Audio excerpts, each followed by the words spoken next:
प्राचीन काल में लेकिन एक हम आपसे सवाल पूछेंगे, कौन से वो दो धर्म थे जो बड़ी तेजी से आगे बढ़ रहे थे प्राचीन काल में? क्या प्राचीन काल में इस्लाम धर्म तो 7वीं शताब्दी में इंडिया में प्रवेश किया, ये मोहम्मद बिन कासिम के आक्रमण से 712 ईस्वी से, यानी 8वीं शताब्दी में कहिए, 7वीं शताब्दी के खत्म होने के बाद। उस वक्त नहीं, इसमें कौन सा धर्म चल रहा था?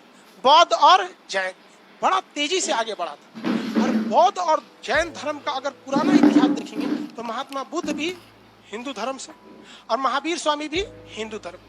तो बौद्ध धर्म और जैन धर्म जितना तेजी से विकास कर रहा था, हिंदू धर्म उतना ही तेजी से पीछे जा रहा था, क्योंकि जो भी कन्वर्ट हो रहे थे, चाहे जैन में चाहे बौद्ध में, कहां से कन्वर्ट हो रहे थे? हिंदू धर्म से कन्वर्ट हो रहे थे। लेकिन धीरे धीरे आप कितने भी बुलंदी पे चले जाइए ना बाबू, आसमान में बैठने की जगह नहीं होती, आपको एक दिन नीचे आना ही है। हम हो आप हो कितना उड़ ले, इसीलिए कहा जाता है कि जमीन पर एक ठिकाना बना के रखिएगा, क्योंकि आसमान में बहुत दिन तक रह नहीं पाएंगे। समझ गए कि नहीं? आगे तो जैन धर्म भी बौद्ध धर्म भी बहुत तेजी से गया, लेकिन इनमें भी कुरीतियां आ गई। जैन धर्म में कई भाग हो गए, दिगंबर हो गए, श्वेतांबर हो गए। बौद्ध धर्म में महायान, ब्रजयान, हीनयान कई शाखाएं हो गई, ये कई चीज में। जबकि हिंदू धर्म में ना क्या हुआ, जातियां बढ़ गई, विचारधाराएं नहीं बदली। आप ध्यान से समझिएगा, हिंदू धर्म में और जैन धर्म में, बौद्ध धर्म में, इस्लाम धर्म में, खैर इस्लाम तो आगे जाके कई बार विचारधाराएं बदल गई। जैसे देखिए, शिया की विचारधारा सुन्नी की विचारधारा 100% मैच नहीं करेगी। हीनयान, महायान दोनों बौद्ध धर्म में आएंगे, बट विचारधाराएं अलग है। हिंदू धर्म में ऐसा नहीं हुआ। हिंदू धर्म में विचारधाराएं सेम रही, लोग अपने को ऊंचे जात और नीचे जात वाला समझ गए। अब जैसे सपोज कीजिए कि कोई ओबीसी में है, ठीक है, और कोई जनरल में है। जिस श्रद्धा से वो राम जी को ओबीसी वाला मानता है, उसी श्रद्धा से जनरल वाला भी, उसी श्रद्धा से एससी एसटी। तो हिंदू धर्म में एक ये स्ट्रांगनेस रह गया, जिसको पकड़ लिया था शंकराचार्य ने, कि हिंदू धर्म भले बटा, विचारधारा इनमें नहीं चेंज। क्या विचारधारा भी चेंज है? नहीं। जबकि जैन धर्म में देखिएगा तो श्वेतांबर, दिगंबर में विचारधाराएं भी अलग अलग है, 100% अलग नहीं है, बट कुछ कुछ विचारधाराएं क्या है, अलग है। वैसे बौद्ध धर्म में भी विचारधाराएं, और इस्लाम धर्म में भी शिया सुन्नी का अलग अलग विचारधाराएं हैं। आप देखते होंगे मिडिल ईस्ट में तो हमेशा इसको लेके एक इंटेंस माहौल ही रहता है, चाहे इजराइल उसमें देखिए, सीरिया में देखिए, इराक में देखिए, वो विचारधारा है। तो शंकराचार्य ने इसका क्या उठाया, फायदा उठाया। उन्होंने कहा कि यही एक मौका है जो हमें हिंदू धर्म को वापस क्या करना है, यूनाइट करना है। हालांकि शंकराचार्य से पहले भी बहुत लोगों ने कोशिश किया था, लेकिन हमेशा नाम उसका होता है जो थोड़ा सा ऑर्गेनाइज तरीके से कर देता है, वेल्ड एक प्लान तरीके से कर देता है। जैसे ऐसा नहीं है कि 1857 से पहले अंग्रेजों के खिलाफ कोई क्रांति नहीं हुई थी, या महात्मा गांधी या नेहरू या केवल भगत सिंह या केवल सरदार पटेल या फिर सुभाष चंद्र बोस ने ही आजादी की लड़ाई लड़ी थी। लाखों लोगों ने अपनी शहादत दी, लेकिन ऑर्गेनाइज न होने की वजह से उतना नाम नहीं हो पाया। तो भक्ति आंदोलन भी बहुत पहले से चल रहा था, इसकी पुराणों में चर्चा है। भक्ति आंदोलन जो थी, मतलब भगवान की भक्ति में, उसकी चर्चा सबसे पहले कहाँ मिलती? उपनिषद, पुराण में, उपनिषद में, पुराण में नहीं। भक्ति की जानकारी पहले उपनिषद कहाँ मिल जाती है भैया? उपनिषद। लेकिन उपनिषद में बताया ही नहीं गया आराम से कि भक्ति क्या है। तो बाद में जब भागवत गीता आया, भागवत जो है ना, देखिए विष्णु भगवान जो थे ना, विष्णु भगवान के अवतार कृष्ण भगवान, और कृष्ण का ही एक नाम है ये भागवत, और उन्होंने जो बोला है उसको गीता में रख दिया गया, तो उसको क्या कहा जाता है? भागवत गीता। तो भागवत किसको कहा जाता है? ये एक मतलब वैष्णव संप्रदाय के ही, मतलब विष्णु भगवान के ही अवतार थे। कई लोगों के नाम के आगे भी भागवत लगा होता है, मोहन भागवत, आरएसएस प्रमुख। हाँ, तो भागवत किस भगवान को इंगित करता है? कृष्ण भगवान। और कृष्ण भगवान रिलेटेड किससे थे? विष्णु भगवान के अवतार माने जाते। तो उपनिषद में उतनी डीप जानकारी नहीं दी गई किसके बारे में? भक्ति के बारे में। जबकि गीता में, भागवत गीता, हम गीता लिखे कि भागवत गीता लिखे? हाँ, भागवत गीता, गीता। हालांकि आजकल तो कलयुग आ गया है, लोग गीतों पे हाथ रख के झूठा कसम खा रहा है, कुरान पे हाथ रख के कसम खिलाया जाता है। जज साहब मैं झूठ नहीं बोलूंगा, ससुरा झूठो वहां भी बोल देता है। कलयुग आ गया, क्या कीजिएगा। तो यहाँ पर स्पष्ट व्याख्या दी हुई है। तो क्वेश्चन पूछेगा कि भक्ति के बारे में जानकारी कहाँ से मिली? प्रथम तो उपनिषद। लेकिन उसके बारे में विस्तृत जानकारी कहाँ मिली? भगवत गीता में कहा गया है कि आप भक्ति के कई रास्ते कर सकते हैं। ऐसा नहीं है कि केवल भगवान के आराधना में विलीन है, दिन भर अपना कहीं बैठ के तपस्या कर रहे हैं, ये भी भक्ति है। इसके अलावे आप ज्ञान से भी भक्ति कर सकते हैं। ज्ञान से, जैसे मान के चलिए कोई ऋषि मुनि है, वो भक्ति से ज्यादा अगर इस चीज पे ध्यान दे रहे हैं कि कैसे लोगों को सदाचरण पे ले जाया जाए, गलत कामों से छुटकारा पाया जाए, तो ये भी एक प्रकार की क्या है, भक्ति है। ये भी एक प्रकार की क्या है, भक्ति है। तो गीता में आप देखिएगा, पढ़िएगा ना, कई चीज है जिसको आप मतलब वो कहीं ना कहीं से वो ये कह रहा है कि सच के लिए आप कुछ भी काम कीजिए, वो एक तरह से क्या कहला जाएगा, भक्ति कहला जाएगा। आप देखिए ना कि कई सारे नियम कानून तोड़े गए गीता में, लेकिन किसके लिए, सत्य को जिताने के लिए। तो विस्तृत जानकारी भक्ति की किसमें दे दी गई है, भागवत गीता में। गीता ही लिख देते हैं, मिट गया है, उतना बड़ा आप क्या लिखेंगे। भक्ति आंदोलन पहले बार जो स्टार्ट हुआ था, सबसे स्टार्टिंग में, वो दक्षिण भारत से चालू हुआ था। रीजन क्या था कि जैन धर्म और बौद्ध धर्म कहां से आए थे, सब उत्तर भारत से, और इन लोगों को दक्षिण भारत में उतना विस्तार तेजी से नहीं मिल पाया था। हालांकि ये चंद्रगुप्त मौर्य की मृत्यु जो हुई थी वो श्रवणबेल गोला में हुई थी, वो भी इस वजह से क्योंकि यहाँ से वो लोग अकाल वगैरह पड़ गया। तो जो जैन धर्म और बौद्ध धर्म है, इनका विस्तार ज्यादा नीचे देखने को नहीं मिला था। और 7वीं सदी में जब इस्लाम धर्म ने भारत में एंट्री मारा, तो इस्लाम धर्म भी मुल्तान के रास्ते एंट्री मारा, पंजाब मुल्तान वाले एरिया में मोहम्मद बिन कासिम की। तो साउथ का एरिया अभी भी जो था, वहाँ हिंदू धर्म का क्या था, थोड़ा वर्चस्व था। साथ ही साथ यहाँ देखेंगे श्रीलंका पड़ता है, राम जी का यहाँ पे तो अलगे तांडव मचा के आए थे, नहीं वो मारे थे, कहा नाम होगा, रावण, वो सब। तो साउथ से ना भक्ति आंदोलन आगे आया, लेकिन फिर यहाँ विचारधाराओं में हल्का चेंजिंग देखने को मिलता। वैष्णव धर्म और शैव धर्म दोनों हिंदू धर्म के हैं, ब्रह्मा विष्णु महेश। हालांकि ब्रह्मा जी का कोई अलग से संप्रदाय उतना नहीं, लेकिन विष्णु भगवान और शंकर जी, इन दोनों में दो अलग अलग मत चलते हैं। तो जो विष्णु भगवान को मानने लगे, तो भक्ति आंदोलन में दो आचरण चली। एक चली अलवार संतों की, किसका, अलवार, और एक चली नयनार, किसका चला, नयनार।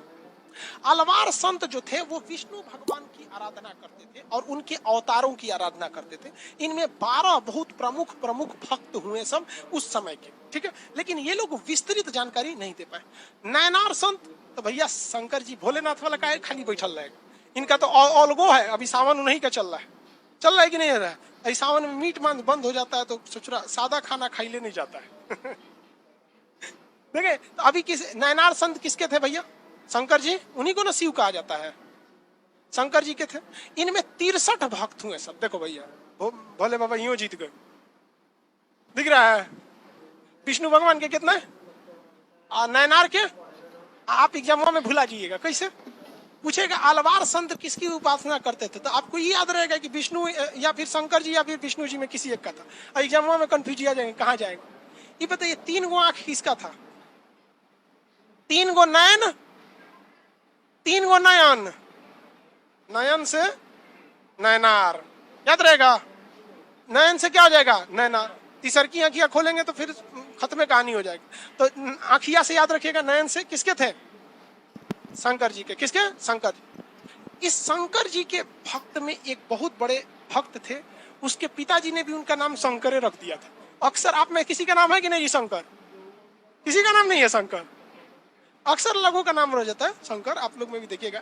तो एक बहुत ही शंकर जी का परम भक्त था, पूजा करता था दक्षिण भारत में। वो छोटा ही था ना, तो उसके पिताजी ने उसका नाम क्या रख दिया था, शंकर। क्या नाम रख दिया, शंकर। लेकिन उसे शिव भक्ति की बड़ी धुन सी लगी थी, एको को भक्ति में पूरा विलीन हो जाता है। देखिएगा एकदम, आप अभी तो कांवर यात्रा बंद है कोरोना को लेके, नहीं तो एक ऐसा निकलेगा सब कांवर यात्रा में लोगों को एकदम भक्ति में ढल चल जाएगा उधर, कोई दिन दुनिया से मतलब नहीं। वैसे ही वो लड़का का नाम था शंकर, एकदम भक्ति में पगलाइल, लेकिन पढ़ने लिखने भी एक नंबर। पढ़ लिख कर आचार्य बन गया, पढ़ लिख कर क्या बन गया, आचार्य। तो बच्चा था तब ना कहेंगे शंकर, बड़े हो गए तो आचार्य जी हो गए, तो क्या नाम हो गया, शंकराचार्य। क्या नाम हो गया, शंकराचार्य। शंकराचार्य किसके भक्त थे, किसके भक्त थे, शंकर जी। शंकर जी के बहुत भक्त थे, और इन्होंने भक्ति आंदोलन को एक नया रूप दिया।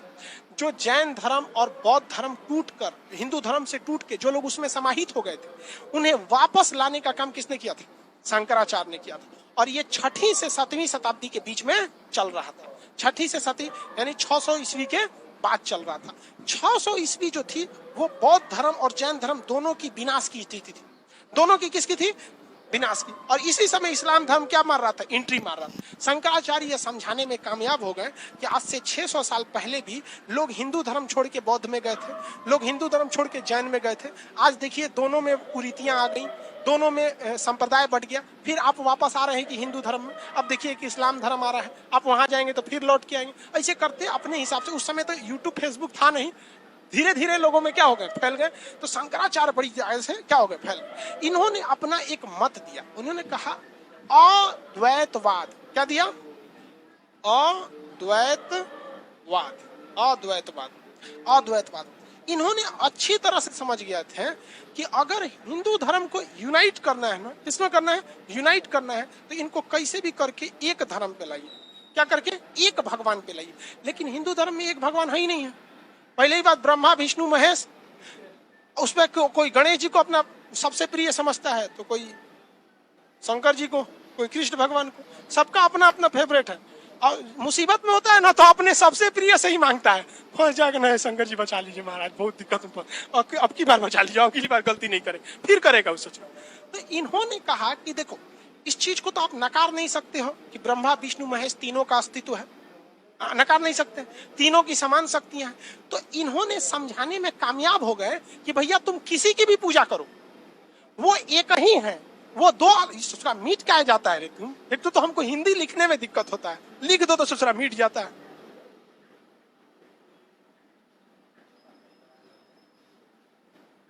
अद्वैतवाद मतलब कहे कि वो दो चीज नहीं है, क्या है? एक के है। अद्वैतवाद मतलब दूगो नहीं है भैया, एक ही है। चाहे आप ब्रह्मा की पूजा कीजिए, चाहे महेश की कीजिए, चाहे विष्णु की कीजिए, चाहे दुर्गा जी की कीजिए, काली जी की कीजिए, किसी का भी कीजिए। ये समझाने में वो कामयाब हो गए। बड़ा दूरदर्शी व्यक्ति थे शंकराचार्य। इन्होंने देखा कि अगर एक ईश्वरवाद रहेगा ना तो बड़ी तेजी से यूनाइट होंगे लोग। क्या होंगे? बहुत तेजी से यूनाइट होंगे। इस्लाम धर्म में भी बहुत तेजी से विस्तार हुआ। 6वीं शताब्दी के बाद बहुत तेजी से विस्तार हुआ। रीजन क्या रहा? एक ईश्वरवाद। रीजन क्या रहा? एक ईश्वरवाद, वही मेन रीजन रह गया वहां पर। तो इन्होंने भी क्या सिद्धांत दिया? कौन सा सिद्धांत दिया? अद्वैतवाद। क्वेश्चन पूछेगा, अद्वैतवाद सिद्धांत किसका था? शंकराचार्य। अब शंकराचार्य को मानने वाले लोग क्या कहलाएंगे? हिंदू धर्म से तो अलग है नहीं, लेकिन कुछ ना कुछ मॉडिफाई इन्होंने किया था। तो इन्होंने जो अपना एक ग्रुप बनाया था, अपना एक संप्रदाय बनाया था। जैसे हम आप ही को कहेंगे तो आप खान जीएस के स्टूडेंट हैं, अभी किस बैच के कहलाएंगे? History batch. इससे एक आसानी होगा, कौन सा बैच के कहलाएंगे? हिस्ट्री बैच के। जब बैच की बात ना रहेगी तो सीधा आप कहलाएंगे कि नहीं भैया हम खान जीएस रिसर्च सेंटर में पढ़ते हैं। उसी तरह इन्होंने जो अपना संप्रदाय बनाया उसका नाम रखा स्मृति संप्रदाय। कौन सा संप्रदाय? स्मृति संप्रदाय। तो स्मृति संप्रदाय, जैसे मान के चलिए हम शंकराचार्य के सिद्धांतों पे चलने लगते हैं, समझ करिए कि हम संप्रदाय शंकराचार्य के सिद्धांतों पे चलने लगते हैं, तो हम किस सिद्धांत को फॉलो कर रहे हैं? अद्वैतवाद सिद्धांत को फॉलो कर रहे हैं कि भैया ईश्वर में किसी की पूजा कीजिए, एक ही बात है। और इस सिद्धांत को किसने दिया था? तो शंकराचार्य तो एक व्यक्ति हो गए स्टार्ट करने वाले, लेकिन सिद्धांत कौन सा हो गया? अद्वैतवाद। तो अगर हम शंकराचार्य की बातों को फॉलो करने लगे तो हम क्या कहेंगे कि हम किस सिद्धांत को मान रहे हैं? अद्वैतवाद। और हमारे जैसे बहुत सारे लोग हो जाएं तो हम अपने आप को कहेंगे कि हम स्मृति संप्रदाय के लोग हैं। किस संप्रदाय के लोग हैं? स्मृति संप्रदाय के लोग हैं। अकेले रहेंगे तो क्या कहेंगे? संप्रदाय के लोग हैं। संप्रदाय ग्रुप को बताता है। तो जब इनकी संख्या बढ़ने लगी इस विचारधाराओं को मानने वाले, तो वो लोग क्या कहलाएं? स्मृति संप्रदाय। और ये काम शंकराचार्य ने का बहुत ज्यादा कारगर हो गया। ये चला लगभग 12वीं सदी तक। कहां तक? 12वीं सदी। लेकिन याद रखिए, जिस दिन आप किसी चीज में एक अपडेट लाते हैं, जिस दिन किसी चीज में एक अपडेट लाए, कंफर्म समझिए कि अगला अपडेट आएगा ही आएगा, चाहे वो आज आए, 2 साल बाद आए या 10 साल बाद।